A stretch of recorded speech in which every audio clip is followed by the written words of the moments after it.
በዛሬው ቪዲዮ ፋይዳ ብሔራዊ መታወቂያ ላይ አንዳንድ የመረጃ ስህተቶችን እንዴት አድርገን በኦንላይን ማስተካከል እንችላለን ሚለውና ያስተካከልነውን ዳታ እንዴት አድርገን በቀላሉ ካርድ ማዘዝ እንችላለን ሚለውን በዚህ ቪዲዮ እስከመጨረሻ ካያችሁት የምንመለከት ይሆናል። ሌትስ ጎ።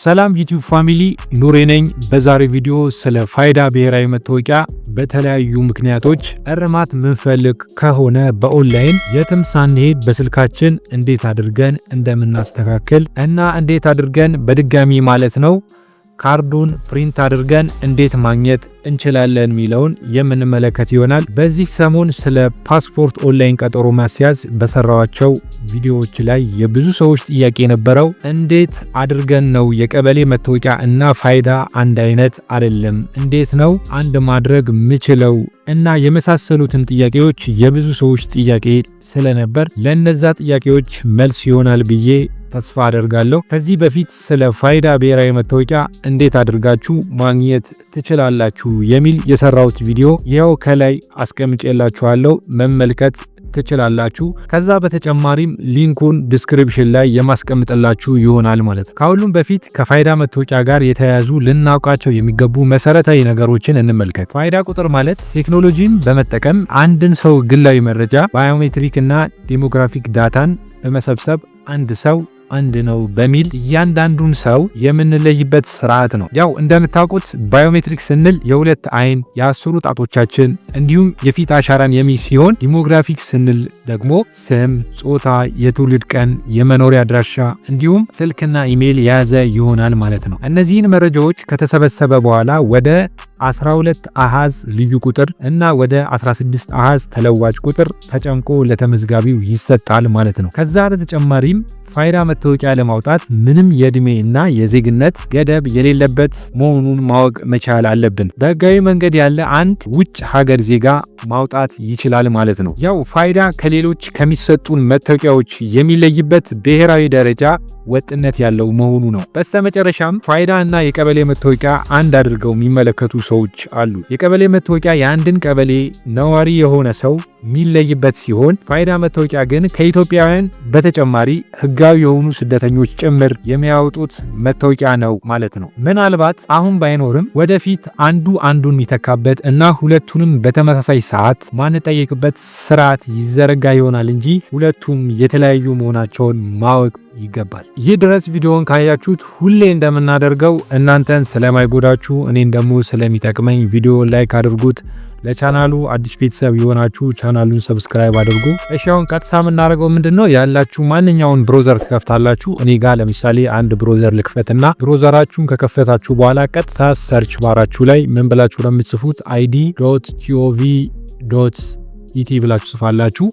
ይሄ ዌብሳይት ያው ፋይዳ ቀጥታ ወደዛ ያስገባችኋል ማለት ነው። ከዛ በኋላ ይሄን ዌብሳይት ከጻፋችሁ በኋላ የዌብሳይቱን ሊንክ ዲስክሪፕሽን ላይ ያደርግላችኋለሁ። ይሄን ዌብሳይት ከገባችሁ በኋላ ቀጥታ ወደዚህኛው ድረገጽ ያመጣችኋል። ስለዚህ አሁን እኛ የፈለግነው የመረጃ ስህተት ስለሆነ የመረጃ ስህተት ለማረም ስለሆነ ቀጥታ እዚህ ጋር ከገባችሁ በኋላ ጌት ሰፖርት ሚለው ላይ ነው ክሊክ የምታደርጉት። ከዛ በኋላ ጌት ሰፖርት ሚለው ላይ ከገባችሁ በኋላ እዚህ ጋር በላይ በኩል ሚኑ ኤስኤምኤስ ሪሴንድ ብሎ ከዛ አፕዴት ሚላለ ሶስተኛ ላይ አፕዴት የምትለዋ ላይ ክሊክ ታደርጋላችሁ። ከዛ በኋላ አፕዴት ሚለው ላይ ክሊክ አደረጋችሁ በኋላ በታች በኩል አፕዴት ናው ሚላለ እሱ ላይ ክሊክ ታደርጋላችሁ። ቀጥታ እሱ ላይ ክሊክ ካደረጋችሁ በኋላ ወደዚህኛው ድረገጽ ያመጣችኋል ማለት ነው። ወደ ፋይዳ አሊያስ ነምበር ወይ ደግሞ ፋይዳ ተለዋጭ ቁጥር ወይ ደግሞ ፋይዳ ልዩ ቁጥር የምንለውን አስገቡ ይላል። እሱን እንሰጧለን። ስለዚህ አሁን ካርዳችሁ ላይ ፊት ለፊት ላይ ባለ 16 ዲጂት ፋይዳ ልዩ ቁጥር ወይ ደግሞ ፋይዳ ተለዋጭ ቁጥራችሁን ትሰጡትና ፕሮሲድ ትሉታላችሁ። ስለዚህ አሁን የኔ ፋይዳ ቁጥሬን ሰጧለሁ ማለት ነው።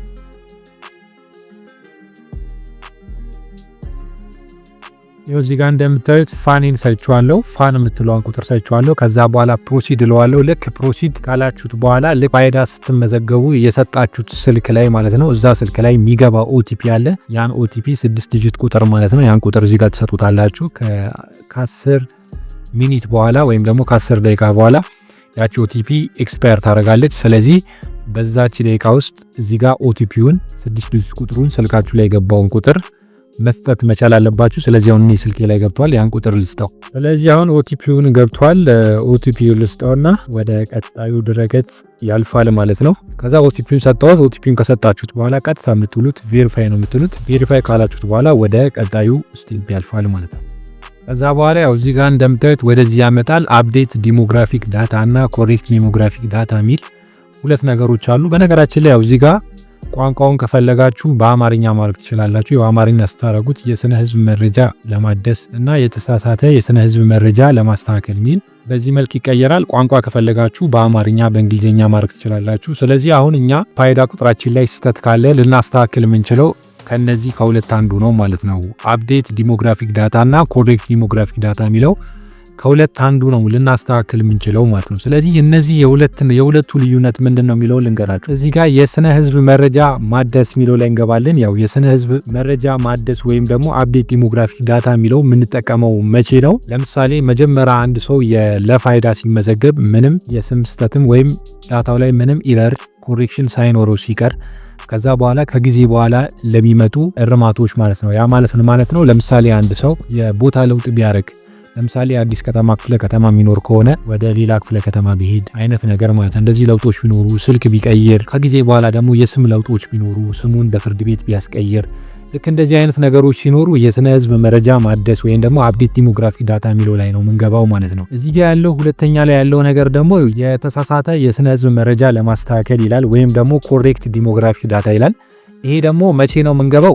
እዚህ ላይ ምንገባው በነገራችን ላይ አፕላይ በምናደርግበት ጊዜ ማለት ነው። ፋይዳ በምንመዘገብበት ጊዜ የመረጃ ስህተት ካለ ማለት ነው። ለምሳሌ ፎርም ስንሞላ ስህተቱ ከኛም ሊሆን ይችላል። እዛ ጋ ከኦፊሰሩ ወይም ደግሞ ዳታ ሬጂስተር ከሚያደርገው ባለሙያም ዳታችን ሲገባ ትክክል ካልሆነ ለማስተካከል ቀጥታ እዚህ ጋ ሁለተኛው ላይ የተሳሳተ የስነ ህዝብ መረጃ ለማስተካከል የሚለው ላይ እንገባለን ማለት ነው። ይህ አገልግሎት የሚያገለግለው በመመዝገቢያ ወቅት በስህተት የገባ መረጃ ለማረም ነው ይላል ማለት ነው። ይህ ማለት በመመዝገቢያ ወቅት በኦፊሰሩ ወይም ደግሞ በእርሶ ስህተት የተሳሳተ መረጃ ሲመዘገብ ለምሳሌ የስም ስህተት፣ የልደት ቀን ስህተት፣ የጾታ ስህተት ምናምን ሲኖር እዚህኛው ላይ እንገባለን ማለት ነው። የመጀመሪያ ላይ ያለው ያው ቀድም እንዳልኳችሁ የስነ ህዝብ መረጃ ለማደስ ወይም ደግሞ አፕዴት ዲሞግራፊክ ዳታ የሚለው ደግሞ ይህ አገልግሎት የሚያገለግለው ትክክለኛ ሆኖ ነገር ግን የተቀየረ መረጃ ለመቀየር ነው ይላል። መረጃው በፊት ትክክል ነበር፣ ነገር ግን አሁን ሁኔታዎች ሲቀየሩ ለምሳሌ አድራሻ ሲቀየር፣ ስልክ ቁጥር መቀየር ከፈለጉ አይነት ነገሮች ከሆኑ ነው። አንድ ማወቅ ያለባችሁ ነገር ይህን ምርጫ ስትመርጡ አዲስ የቀየራችሁበትን ቦታ የነዋሪነት መታወቂያ ካርድ ማቅረብ መቻል አለባችሁ ይላል ማለት ነው። ያ ማለት ነው እዚህኛው ላይ አድራሻ ሲቀይሩ ወይም ደግሞ ስም ሲቀይሩ ሊሆን ይችላል ለቀየራችሁበት አሳማኝ የሆነ ሰነድ ማቅረብ መቻል አለባችሁ ማለት ነው። ካልሆነ ኦንላይን አፕላይ ስታደርጉ ሪጀክት ትደረጋላችሁ ማለት ነው። እዚህኛው ላይ ደግሞ ከኛ ወይም ደግሞ ከኦፊሰሩ የስም ስህተት ካለ እዚህኛው ላይ ገብተን ምናስተካክልበት መንገድ ነው። ስለዚህ የመጀመሪያው ላይ እስኪ የስነ ህዝብ መረጃ ስለማደስ የሚለው ላይ ደግሞ ያለው ነገር ገብተን ያው እንዴት ማድረግ አለብን የሚለውን በቅደም ተከተል ያው እዚህ ጋር በአማርኛም በእንግሊዝኛም እዚህ ጋር እየገባችሁ ቋንቋ መቀየር ትችላላችሁ እያነበባችሁ እንድሰሩ ማለት ነው። ስለዚህ እዚህ ጋር አስቀምጧል። እዚህ ጋር እንደምታዩት እዚህ ጋር ፎቶ ያለ፣ እዚህ ጋር ስም ያለ፣ እዚህ ጋር ሲሚ ላይ መስተካከል ነገር ካለበት አስተካከል የሚለው ላይ ነው ክሊክ ማድረገው። በነገራችን ላይ እቺ አስተካከል የምትለዋ ላይ ክሊክ ካላደረጋችሁ እዚህ ጋር በታች በኩል ወርዳችሁ ለምሳሌ ሰነድ የሚለው ጋር ጠጋ ሳረግ እባክዎ የሰነድ አይነቱን ከመምረጡ በፊት የመታወቂያ መረጃ፣ ስም፣ ዜግነት ወይም የልደት ቀኑን ይቀይሩ ይላል። ያ ማለት እዚህ ጋር የሚስተካከለው ነገር ሳትነካኩ እዚህ ጋር ሰነድ አታች ማድረግ አትችሉም ወይም ሰነድ መምረጥ አትችሉም ማለት ነው። ስለዚህ ግዴታ እዚህ አስተካክል የሚለው ላይ ክሊክ አድርጌ ለምሳሌ ስሜ ላይ የሆነች ፊደል የምትጠፋ ወይም የምትጨመር ወይም የምትቀነስ ነገር ካለች ልክ እንደዚህ ነካለው። ከዛ በኋላ እዚህ ጋር ሰነድ የሚለው ጋር ክሊክ ሳደርግ እንዲህ እንደምታዩት አክቲቭ ይሆናል፣ ይከፍታል ማለት ነው። ስለዚህ ምን አይነት ሰነድ ነው ለዛ ነገር ለምሳሌ ስማችሁ ሲቀይሩ ሊሆን ይችላል፣ የአድራሻ ለውጥ ስታደርጉ ሊሆን ይችላል። የምታቀርቧቸው ሰነዶች እዚህ ጋር ተቀምጦላችኋል። የቀበሌ አይዲ ሚላለ፣ በርዝ ሰርተፊኬት፣ እዚህ ጋር ብዙ ነገሮች አሉ። ፔንሽን አይዲ ካርድ፣ ወርክ ፐርሚት ተብሎ ይኸው እዚህ ጋር እንዳለ ፓስፖርት፣ ኤዱኬሽን ዶክመንቶች በሙሉ እነዚህ በሙሉ ተቀምጧል። እነዚህ ዶክመንቶች ለየትኛው ስህተት የትኛው ነው የሚያስፈልገው የሚለውን ዌብሳይቱ ላይ የተቀመጠ ነገር አለ። ለምሳሌ የስም ስህተት ሲኖር የትኛው ሰነድ ነው ማቅረብ ያለብኝ የሚለውን አሳያችኋለሁ። ስለዚህ እዚህ ጋር በዚህ መሰረት እዚህ ጋር እንደምታዩት ክሊክ እያደረጋችሁ ዜግነታችሁ ሊሆን ይችላል፣ ጾታ ሊሆን ይችላል፣ እንዲህ እየገባችሁ ማስተካከል ትችላላችሁ። ዓመተ ምህረት ሊሆን ይችላል ማስተካከል ትችላላችሁ። እኔ አሁን ይሄንን ቪዲዮ በመሞላበት ሰዓት በዚህ ሰዓት ማለት ነው እዚህ ጋር የአድራሻ ለውጥ ኤዲት ማድረግ አይቻልም። አክቲቭ አላረጉትም። በነገራችን ላይ ምናልባት እናንተ ይህን ቪዲዮ በምታዩበት ሰዓት ይህ ነገር አክቲቭ ሊሆን ይችላል። ከዚህ በፊትም ክፍት ስለነበረ በአሁኑ ሰዓት ግን እዚህ ጋር የአድራሻ ለውጥ ማስተካከል እንዳይቻል አድርገውት ሎክ አድርገውታል። ምንም የአድራሻ ለውጥ ማድረግ አይቻልም። እንደነገርኳችሁ እናንተ ይህ ቪዲዮ በምታረጉበት ጊዜ ግን ይሄ ነገር ክፍት ሊሆን ይችላል። ምክንያቱም ከጊዜ ጊዜ እዚህ ጋር የሚታየው ነገር ዌብሳይቱ ላይ አፕዴት ስለሚያደርጉ ማለት ነው። ግን ያው እዚህ ጋር እንደምታዩት ስልክ፣ ኢሜል ምናምን ካለ ግን አፕዴት ማድረግ ይቻላል ማለት ነው። ስለዚህ ይህን ነገር ማወቅ መቻል አለባችሁ። ከዛ በመቀጠል ማለት ነው እዚህ ጋር እንደምታዩት የፋይዳ ማለት ነው የፋይዳ ብሔራዊ መታወቂያ በተመዘገብኩበት ሰዓት የነበሩ ሰነዶች ከዚህ በፊት ያስገቧቸው መረጃዎች እዚህ ጋር ይቀመጣሉ። ለምሳሌ ፕሩፍ ኦፍ አድሬስ የሚለው ላይ እዚህ ጋር የአይን ምልክቱ እንዲስትነኩ እዚህ ጋር እንደምታዩት የቀበሌ መታወቂያ ተቀምጧል። እዚህ ጋር ፕሩፍ ኦፍ አይዴንቲቲ ሚለው ጋር የአይኑ ምልክት ስትነኩ እዚህ ጋር የቀበሌ መታወቂያ ተቀምጧል። ያኔ ስመዘገብ ማለት ነው የገቡ ዳታዎች ናቸው። እዚህ ጋር አይኑ ላይም ስትነኩት እዚህ ጋር ልክ ሬጅስትሬሽን አይዲ ሚለው ስትመዘገብ የሞላችሁት ፎርም እዚህ ጋር ይቀመጣል ማለት ነው። ስለዚህ ሙሉ መረጃችሁ እዚህ ጋር ስላለ እነሱ እዚህ ጋር ካለው ነገር ጋር ክሮስ ቼክ ያደርጉታል ማለት ነው። ስለዚህ እዚህ ያለው ነገር በዚህ መሰረት ትረዱታላችሁ ማለት ነው። በመቀጠል ደግሞ ሁለተኛ ላይ ደግሞ የተሳሳተ የስነ ህዝብ መረጃ ወይም ደግሞ ኮሬክት ዲሞግራፊክ ዳታ የሚለው ነው። ይሄኛው ያው ቀድም እንደነገርኳችሁ የሚያገለግለው በመመዝገቢያ ወቅት በስህተት የገባ መረጃ ለማረም ነው። ይህ ማለት በመመዝገቢያ ወቅት በኦፊሻሉ ሊሆን ይችላል ወይም ደግሞ በእኛ በራሳችን ስህተት መረጃ ሲመዘገብ የስም ሊሆን ይችላል፣ የልደት ቀን ሊሆን ይችላል፣ የጾታ ሊሆን ይችላል ለማስተካከል ምንገባበት ነው። እዚህ ጋር ማሳሰቢያ ብሎ ያስቀምጠው ነገር አለ። በዚህ ገጽ ላይ ሙሉ የስነ ህዝብ መረጃ በስምምነት ቅጽ ላይ ባለው መረጃ መሰረት ማረም ይችላሉ ይላል። ስምምነቱ ቅጹ ላይ ከተሞላው ውጪ መረጃ ካስገቡ ጥያቄው ውድቅ የሚደረግ መሆኑን በትህትና እናሳውቃለን ይላል። ያ ምን ማለት ነው? ከዚህ በፊት ስትመዘገቡ እዚህ ጋር አታች የተደረጉ ዳታዎች አሉ። ቅድም እንደነገርኳችሁ እዚህ ጋር ከዚህ በፊት የነበሩ ማሳጆች አሉ እዚህ ጋር ተቀምጧል። ከነዚህ ዳታዎች ጋር ማይመሳሰል ዳታ ከሆነ እናንተ እዚህ ጋር ያቀረባችሁት ውድቅ ይደረጋል ማለት ነው። ምክንያቱም እነሱ እዚህ ጋር ከዚህ በፊት የገቡ ዳታዎች ስላሉ በነዛ በዳታችሁ መሰረት ነው ቼክ የሚደረገው። ለምሳሌ እዚህ ጋር ስም ሲጽፍ ኦፊሰሩ የኔን ስም አሳስቶት ከሆነ እነሱ እዚህ ጋር ከገባው ሰነድ ጋር ቼክ ያደርጉታል። ቼክ አድርገውት ሰነዱ ትክክል ሆኖ እዚህ ጋር ኦፊሰሩ ሲመዘግብ ተሳስቶ ከሆነ አፕሩቭ ይደረጋል፣ አክሰፕት ያደርጉታል ማለት ነው እናንተ ያቀረባችሁት ነገር። ካልሆነ ግን ያቀረባችሁት ሰነድና እዚህ ጋር ኦፊሰሩ የሞላው ነገር ትክክል ሆኖ እናንተ ደግሞ እንደዚህ እንዲቀየርልኝ ፈልጌ ነበር የሚል ነገር ብታቀርቡ ደግሞ ሪጀክት ይሆናል። ስለዚህ እንደዛ አይነት ነገር ከፈለጋችሁ መግባት ያለባችሁ እዚህ ጋር ሳይሆን የመጀመሪያው ላይ አፕዴት ዲሞግራፊክ ዳታ የሚለው ላይ ነው መግባት ያለባችሁ። እዚህ ጋር እንደምታዩት ያው እዚህም አስተካክል የሚለው ላይ ክሊክ እያደረጋችሁ ያው እዚህ ጋር ዜግነታችሁን ሙሉ መቀየር ትችላላችሁ። የተወለዳችሁበት ቀን ዓመተ ምሕረቱን ሙሉ በኢትዮጵያ በግሪጎሪያን ማስተካከል ትችላላችሁ። እዚህ ማስተካከል የሚለው ላይ ክሊክ አድርጋችሁ ስማችሁን፣ ስልክ ቁጥራችሁን በሙሉ ማስተካከል ትችላላችሁ ማለት ነው። እዚህ ጋር አስተካክል የሚለው ላይ ገብታችሁ ቅድም እንደነገርኳችሁ ያው እዚህ ጋር አድራሻ አሁን እኔ ይህን ቪዲዮ በሰራውበት ሰዓት ማለት ነው አሁን የሰራሁት በፈረንጆች ማለት ነው ቀን 12 ዲሴምበር ወር ላይ ነው። አሁን ያለሁት በቀን 18 ዲሴምበር ወር ላይ ነው ይህ ቪዲዮውን እየቀረጽኩ ያለሁት። በዚህ ሰዓት እዚህ ጋር የአድራሻ ለውጥ ማድረግ አይቻልም። ከጊዜ በኋላ ግን ይህንን ፍሪ ያደርጉታል ማለት ነው። ምክንያቱም ከዚህ በፊት ፍሪ ሆኖ ስለሚያውቅ ነው ያው ዌብሳይቱ በየጊዜው አፕዴት ስላለው ማለት ነው። ስለዚህ በዚህ መሰረት እዚህ ጋር ያለው ነገር ታስተካክላላችሁ። እዚህ ጋር ስታስተካክሉ በነገራችን ላይ ምንም ማለት ነው ኦፊሰሩ ሲያስገባ ተሳስቶ ከሆነ እዚህ ጋር እናንተ ያስገባችሁት ከዚህ በፊት የገባው ሰነድ ትክክል ሆኖ ኦፊሰሩ የእናንተን ዳታ ሲሞላ ተሳስቶ ከሆነ ምንም ማቅረብ የሚገባችሁ ሰነድ የለም ማለት ነው። ቀጥታ ለምሳሌ አሁን እዚህ ጋር ስሜ ከሆነ ስሜን እንደዚህ አጉድዬ ጉርዱ ከሆነ ያንን አስተካክዬ ቅሬታዬን አመለክታለሁ። ቀጥታ ቅሬታ ማቅረብ የሚለው ላይ ክሊክ አደርጋለሁ። ከዛ በኋላ አስገባ የሚለው ላይ ነው ክሊክ ማድረገው። ልክ አስገባ የሚለው ላይ ክሊክ ሳደርግ እነሱ ካስገባውት ሰነድ ጋር ቼክ አድርገው ምንም አይነት ሰነድ ሳላቀርብ ቀጥታ የኔን ዳታ አክሰፕት ያደርጉታል። ከዛ አፕዴት አድርገው ካርዱን ይሰጡኛል ማለት። ስለዚህ እዚህ ጋር ካስገባችሁ ዳታ የኦፊሰሩ ስህተት ካለ ምንም የሰነድ ማቅረብ ግዴታ የለባችሁም። ሰነድ ማቅረብ ያለባችሁ የቱ ጋር ነው? እዚህ ጋር መጀመሪያ ላይ ያለው የስነ ህዝብ መረጃ ማደስ የሚለው ላይ እዚህኛው ላይ ስገቡ ግን ግዴታ ላቀረባችሁት ነገር ማስረጃ ማቅረብ መቻል አለባችሁ። ምን አይነት ማስረጃዎች ናቸው የሚቀርቡት የሚለው ደግሞ ያው እዚህ ጋር ተቀምጧል። እዚህ ጋር በታች በኩል የተቀመጡ ነገሮች አሉ። ያው እዚህ ጋር ለምሳሌ አክቲቭ እንዲሆንልኝ እዚህ ጋር የሆነች ፊደል ላጉድልና እንመልከት። ሰነዶቹ ያው ክፍት ናቸው። እዚህ ጋር እያንዳንዱ ሰነድ እዚህ ጋር ተቀምጧል። ለምሳሌ ለየትኛው ስህተት የትኛው ሰነድ ነው ማቅረብ አለብኝ የሚለውን እንመለከታለን። ለምሳሌ ቀበሌ አይዲ ከሆነ ቀበሌ አይዲ ብዬ እዚህ ጋር አስገባ ይላል። የቀበሌ አይዲ እዚህ ጋር ብሮዝ አድርጌ ካለበት ቦታ አስገብቼ ኮንፊርም ማለት አለብኝ ማለት ነው። ለምሳሌ የቀበሌ መታወቂያ ለምንድን ነው የሚሆነው? ፓስፖርት ለምንድን ነው የሚሆነው?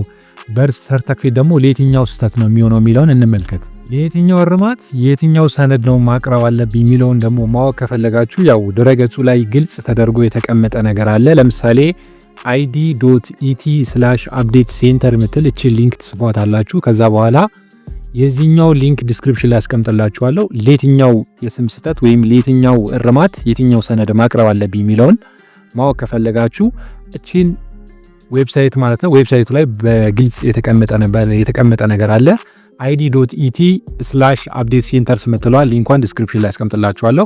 እዚህ ጋር ያው በግልጽ ተደርጎ ተቀምጧል። ይሄንን ክሊር እንዲሆንላችሁ እቺኛውን ጽሁፍ በአማርኛ ያዘጋጀዋት ነገር አለ። እሷን እንመልከት። ለምሳሌ እዚህ ጋር ሊታረም የሚፈልገው መረጃ ምን ነው? የመጀመሪያ የሚያስፈልገው ሰነድ ልዩ ማሳሰቢያ። እዚህ ጋር ያለው ነገር በነገራችን ላይ ራሱ ነው ያሳዩዋችሁ። እዚህ ጋር ያለችው እንግሊዘኛዋን ቀጥታ ነው ወደ አማርኛ ኮንቨርት አድርጌው ነው። እዚህ ለምሳሌ የመጀመሪያ ስም ማለት ነው። የመጀመሪያ ስም የስም ለውጥ የሚያስፈልገው የፍርድ ቤት ውሳኔ ማለት። ስለዚህ ምን ያስፈልጋል? የፍርድ ቤት ውሳኔ፣ ክብ ማህተብና የፍርድ ቤቱ ስም ሊኖር ይገባል ይላል። ስለዚህ ከፍርድ ቤት የፍርድ ቤት ፊርማ ያለበትና የፍርድ ቤቱ ስም ያለበት ዶክመንት ማምጣትና አታች ማድረግ መቻል አለባችሁ ማለት ነው። ሁለተኛ ደግሞ ጥቃቅን የስም ስህተት ይላል። የነዋሪነት የተረጋገጠ መታወቂያ፣ ፓስፖርት ወይም ደግሞ መንጃ ፍቃድ ያስፈልጋል ይላል። ይህ በብሔራዊ መታወቂያ ፕሮግራም ውሳኔ ላይ የተመሰረተ ነው ይላል። የአባትና የአያት ስም ማስተካከል ከፈለጋችሁ ደግሞ ከአባትነት ወይም ከጉዲፈቻ ጋር የተያዘ የፍርድ ቤት ውሳኔ ያስፈልጋል ማለት ነው። የፍርድ ቤቱ ውሳኔ ክብ ማህተብ ሊኖረው ይገባል። ስለዚህ የፍርድ ቤቱ ውሳኔ ማህተብ ያረፈበት ዶክመንት ማቅረብ መቻል አለባችሁ ማለት ነው።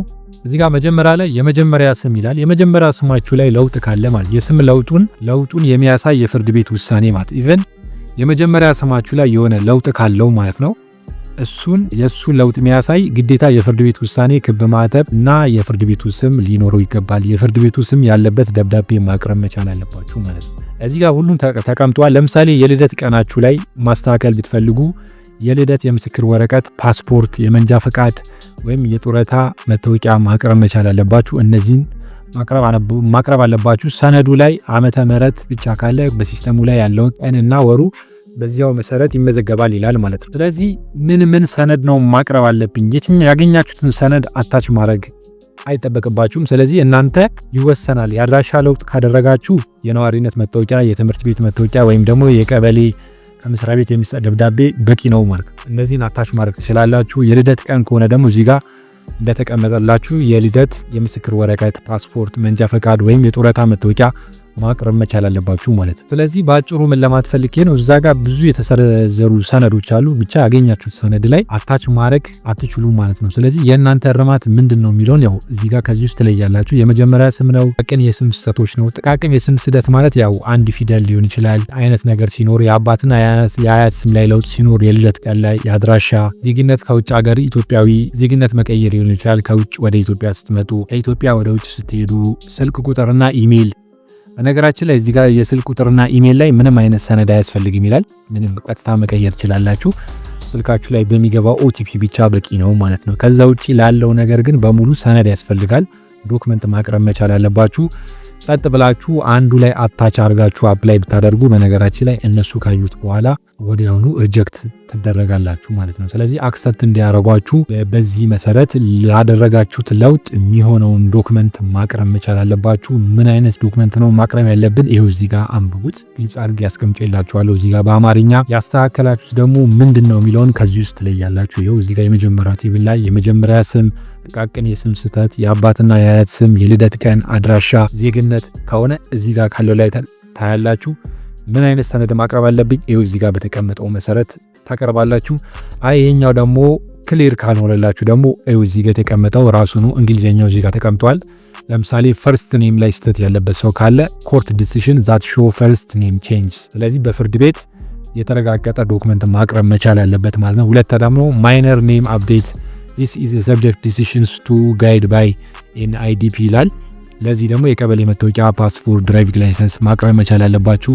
ሚድል ኔም እና ላስት ኔም ከሆነ ደግሞ አዶፕሽን ዲሲዥን ፍሮም ኮርትስ ሚል እነዚህ ነገሮችን ማቅረብ መቻል አለባችሁ። ስለዚህ እኔ በአማርኛውም በእንግሊዝኛውም አድርጌ አቅርቤላችኋለሁ። እናንተ ያረማችሁት ምንድነው የሚለውም በእናንተ ይወሰናል ማለት ነው። ከዛ በመቀጠል ደግሞ ያው እዚህ ጋር ያሉ ነገሮች ምንድናቸው? የጥያቄ ምላሽ ለመከታተል ነው። እነዚህ ነገሮች አረጋችሁ በኋላ ያው በስልካችሁ በነገራችን ላይ ቴክስትም ይገባላችኋል። ስለዚህ ስልካችሁ ላይ በሚገባውም ቴክስት መከታተል ትችላላችሁ። እዚህ ጋር ደግሞ ጥያቄ ምላሽ ለመከታተል ይላል። ያው ይሄ ምንድነው የአፕላይ ያደረጋችሁት ነገር አክሰፕት ካደረጋችሁ በኋላ ለውጥ ካለው ጥያቄ ምላሽ ለመከታተል እዚህ ላይ በመግባት እዚህ ጋር ያው RID ወይ ደግሞ ሬጅስትሬሽን ID የምንለው ልክ ስንመዘገብ የሚሰጠን ቁጥር አለ። ከላይ የመመዝገቢያ ወረቀታችሁ ላይ ከላይ ጫፍ ላይ ያለች 29 ዲጂት ቁጥር ያላት ማለት ነው። እሷን ቁጥር በማስገባት ካርዳችሁ አፕዴት ሆኗል ወይስ አልሆነውም የሚለውን በዛ ቁጥር በመግባት መከታተል ትችላላችሁ።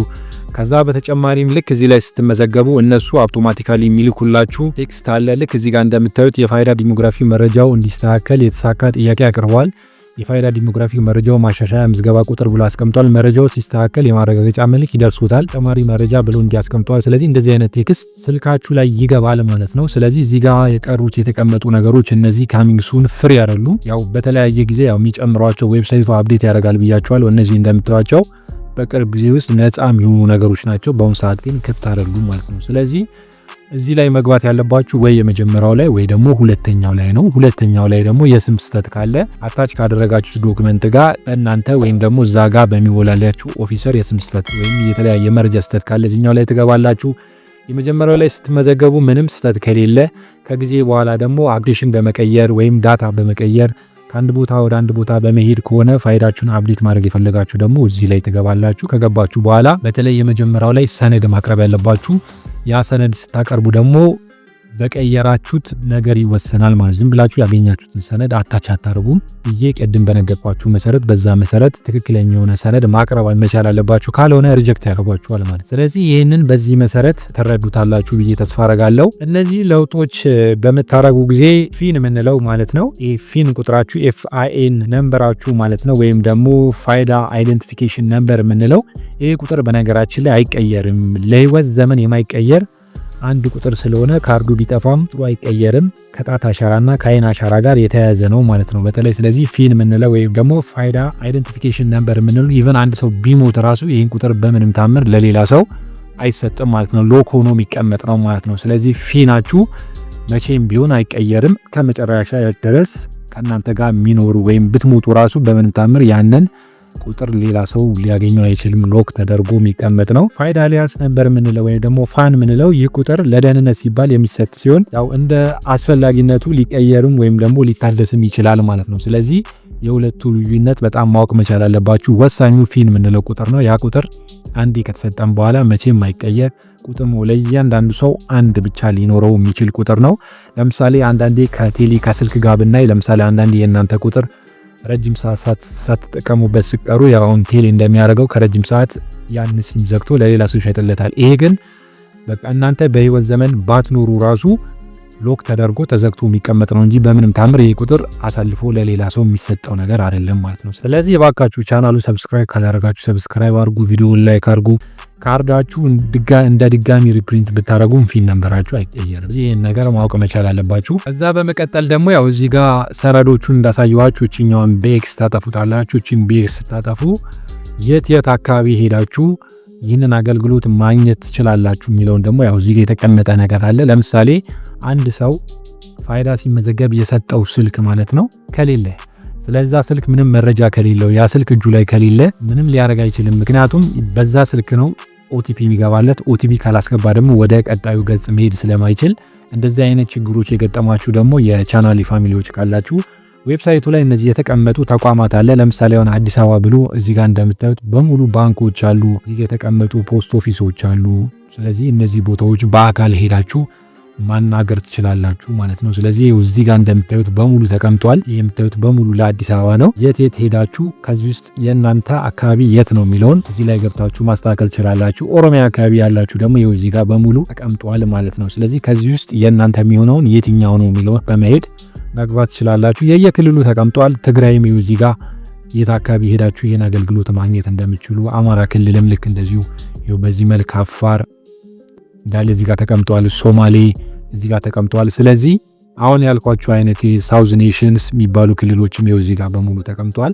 ስለዚህ አሁን ያልኳችሁ ነገር ምንድነው የእናንተ እንደዚህ አይነት ችግር ከገጠማችሁ ስልኩ ከሌለ ምንም ስልኩ የምታገኙበት ወይ ከሌለ ያው ኦቲፒ ስልኩ ከሌለ ማግኘት ስለማችሉ ቀጥታ በአካል ሄዳችሁ እነዚህ ተቋም ጋር ማስተካከል ትችላላችሁ። ግን ስልኩ እጃችሁ ላይ ያለ አሁን ባሳየኋችሁ መንገድ በማስተካከል ትክክለኛ ሰነዱን በማቅረብ በእነዚሁ ሪቫይዝ እስከሚደረግ ድረስ ትጠብቃላችሁ። ከዛ በኋላ እነሱ አክሰፕት ሲያደርጉ ስልካችሁ ላይ ቴክስት ይገባላችኋል። ስልካችሁ ላይ ተገባላችሁ በኋላ ቅድም ያየንበት ቦታም እንትኑ ላይ በመግባት ቼክ ማድረግ ትችላላችሁ ማለት ነው። ስለዚህ ከዛ በተጨማሪም ደግሞ ያው ቀደም እንዳልኳችሁ እዚህ ጋር የጥያቄ ምላሽ ለመከታተል የሚለው ላይ እዚህ ላይ በመግባት RID ወይ ደግሞ ሬጅስትሬሽን ID ነምበራችሁ ስትመዘግቡ የነበረው ወረቀት ላይ ማለት ነው ከላይ ጫፍ ላይ ያለችው 29 ዲጂት ቁጥር በመግባት አፕዴት አድርገውታል አላረጉት የሚለውን እዚህ ላይ በመግባት ደግሞ መከታተል ትችላላችሁ። ከዛ በኋላ ይሄን ከተከታተላችሁ በኋላ ቀጣይ የምታደርጉት ነገር ደግሞ ምንድነው ካርድ ማዘዝ ነው። ያው ካርዱ ከዚህ በፊት መጀመሪያ ቀን አውጥታችኋል። ያው ፕሪንት ነው ያደረጋችሁት። በፖስት ኦፊስም ሊሆን ይችላል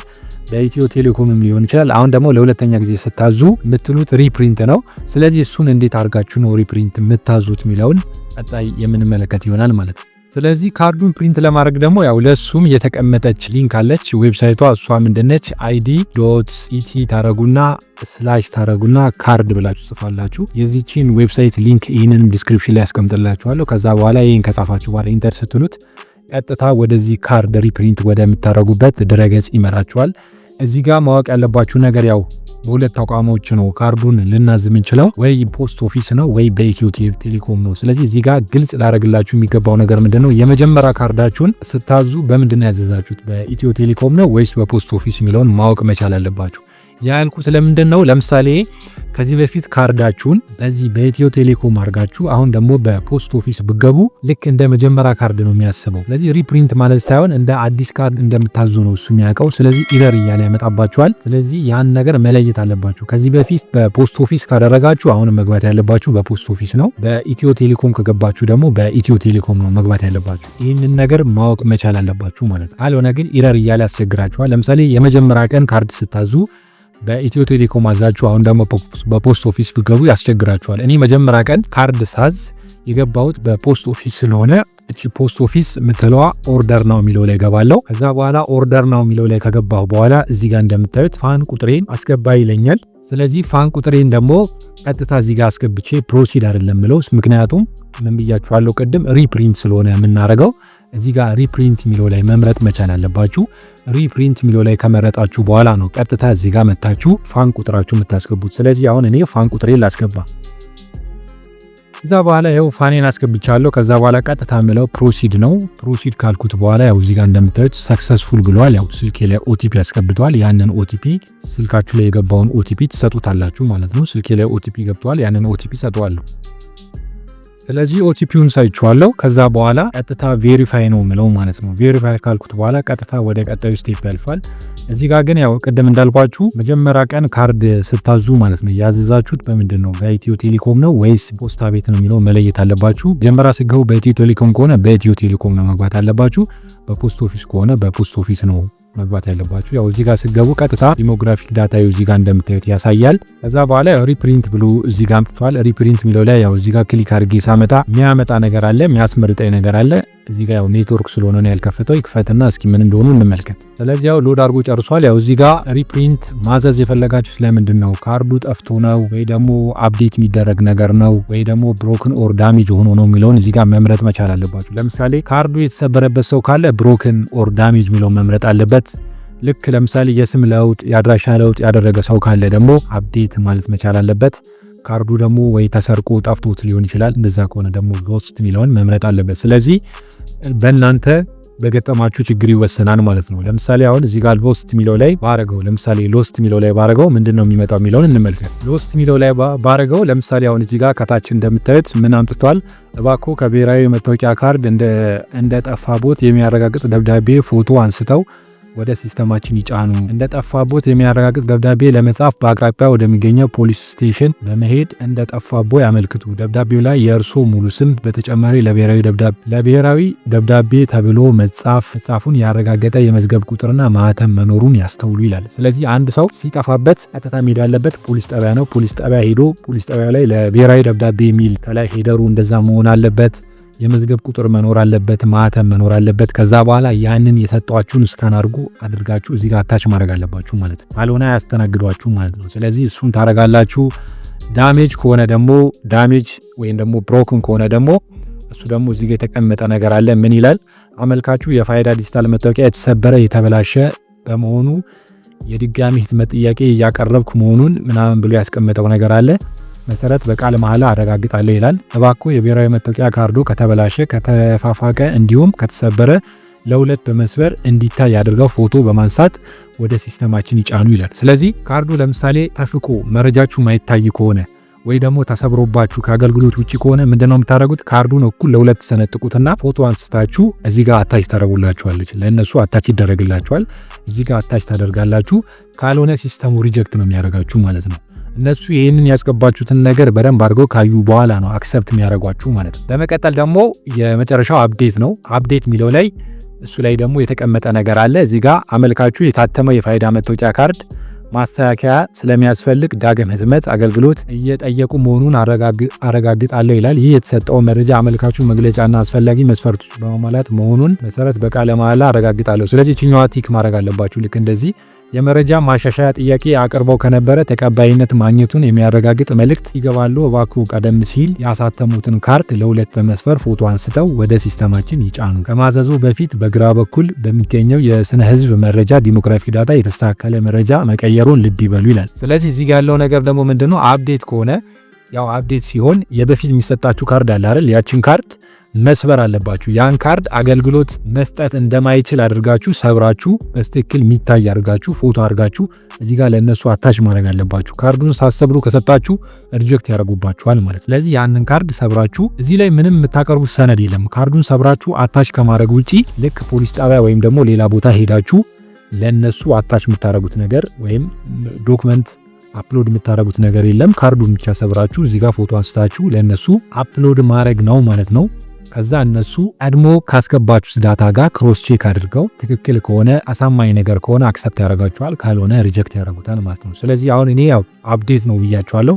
አፕዴት የሚለው ላይ ያደርጋለሁ። እዚህ ጋር ካርዴን አታች ያደርጋለሁ ማለት ነው። ካርዴን አታች አድርጌያለሁ። ያው አታች ለማድረግ በነገራችን ላይ ቀጥታ ሰሌክት ፋይል ላይ የሚለው ላይ ገብታችሁ ፋይሉ ካለበት ቦታ ክሊክ አድርጋችሁ ማስገባት ነው። ሌላ ምንም የተለየ ነገር የለም። ከዛ አፕሎድ ትሉታላችሁ። አፕሎድ ካላችሁት በኋላ ቀጥታ ወደዚህኛው ያመጣችኋል ማለት ነው። ከዛ በኋላ ያው እዚህ ጋር ያለው ነገር ምንድነው? ካርዱን ከሰጣችሁት በኋላ ሁለት አይነት ሰርቪስ ነው ያለው። በሬጉላር ሰርቪስ አለ፣ ፕሪሚየም ሰርቪስ አለ። ያው ፕሪሚየም ሰርቪስ ሲባል በአስቸኳይ ማለት ነው። ስለዚህ ቶሎ ብላችሁ ካርዳችሁን ማግኘት ትችላላችሁ። ያው ክፍያው እዚህ ጋር 625 ብር ነው። እዚህ ጋር ደግሞ መደበኛው ደግሞ 343 ብር ነው ማለት ነው። ስለዚህ በየትኛውን የፈለከው ይላል። እናንተ በፈለጋችሁት ትመርጣላችሁ። ለምሳሌ እኔ ሬጉላር የሚለውን ልምረጥና ከዛ በኋላ ልክ ሬጉላሩ ላይ ከመረጥኩ በኋላ ሪጅን ይለኛል። የት አካባቢ ነው ያለው ይለኛል። ለምሳሌ አዲስ አበባ ብዬ ልስታው። ከዛ ደግሞ ፒክ የምታረግበት ካርዱ የት አካባቢ ነው፣ የት ፖስት ኦፊስ ነው ሰሌክት ማድረግ የምትፈልገው ይላል። ለምሳሌ እዚህ ጋር አስኮ ብዬ ብጽፍ አካባቢ እዚህ ጋር አስኮ ፖስት ኦፊስ ሚል ያመጣል። ይህንን ሰጠሁት። ከዛ በኋላ ይህንን ከሰጠሁት በኋላ ቀጥታ የምንለው ሰሚት ነው። ሰሚት ካልኩት በኋላ ያው እዚህ ጋር እንደምታዩት ተርምስ ኤንድ ኮንዲሽኖች አሉ። እችኛዋን ተርምስ ኤንድ ኮንዲሽን አብርቼ ኮንቲኒው ልዋለው ማለት ነው። በነገራችን ላይ እዚህኛው ላይ የሪፕሪንት ላይ ማለት ነው ወዲያውኑ ክፍያ መክፈል የለባችሁም ወይም ደግሞ ወዲያውኑ ክፍያ አከፍሉ። ምክንያቱም እነሱ እዛ በደንብ አድርገው ከዳታችሁ ጋር ማለት ነው ክሮስ ቼክ አድርገው ካዩት በኋላ በተወሰነ ቀን ውስጥ ለእናንተ ቴክስት ይደርሳችኋል። አክሰፕት አድርገናል፣ አሁን ክፍያውን መፈጸም ትችላለህ የሚል ነገር ቴክስት ይገባላችኋል። ከዛ በኋላ ቴክስት ከገባላችሁ በኋላ ቀጥታ በአሁን ባሳየኋችሁ መንገድ ሪፕሪንት ብላችሁ አዛችሁ ቀጥታ ክፍያ መፈጸም ትችላላችሁ ማለት ነው። ካልሆነ ግን ያው ወዲያውኑ መክፈላችሁ ነው። ምክንያቱም እያንዳንዱ ነገር እነሱ ቼክ አድርገው በስልካችሁ ቴክስት ይገባላችኋል። ቅድም እንዳሳየኋችሁ አይነት ነገር ቴክስት ይላክላችኋል። ከዛ በዚህ እንደዚህ አይነት ቴክስት አክሰፕት አድርገናል ሚል ቴክስት ከደረሳችሁ በኋላ እናንተ ክፍያውን በሆኑ ስቴፕ ሄዳችሁ ክፍያውን መፈጸም ትችላላችሁ ማለት ነው። ከዛ በኋላ በኦርደር በተደረገላችሁ ወይም ደግሞ ስኬጁሉን ባደረጋችሁላችሁ ቀን ሄዳችሁ ካርዳችሁን ኮሌክት አደርጋላችሁ ማለት ነው። ስለዚህ በባለፈው ፓስፖርት ቀጠሮ ማለት ነው ቀጠሮ ማስያዝ የሰራሁት ቪዲዮ ላይ ብዙዎቻችሁ ስለ ፋይዳ የጠየቃችሁ ነገር ነበር። ብዙዎቻችሁ ዶክመንታችሁ እና ከቀበሌ መታወቂያችሁ ጋር እና ፋይዳችሁ አንድ አይደለም በሚል ብዙዎቻችሁ የጠየቃችሁን ጥያቄ አለ። ለዛ ጥያቄያችሁ መልስ ይሆናል ብዬ ተስፋ አደርጋለሁ። ባላችሁበት ቦታ 3 ቀን እስከ 2 ቀን ባለው ያው ፋይዳችሁ እጃችሁ ላይ ሊገባ ይችላል።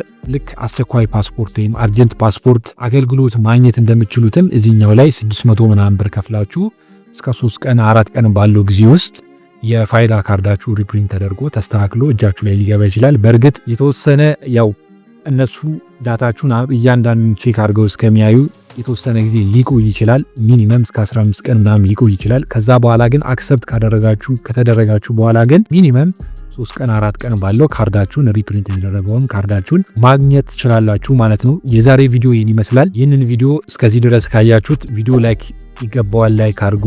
ከታች ሰብስክራይብ የምትለዋ በተን ደግሞ ጥቁር ከሆነች ቻናሉን ሰብስክራይብ ሳታረጉ ማለት በጣም ከባድ ነው። በቀጣይ ልክ እንደዚህ አይነት ጠቃሚ ቪዲዮ ይዤላችሁ የምመጣ ይሆናል። የዛሬው ቪዲዮ ይህን ይመስላል። በቀጣይ በሌላ ቪዲዮ እስከምንገናኝ ይመቻችሁ።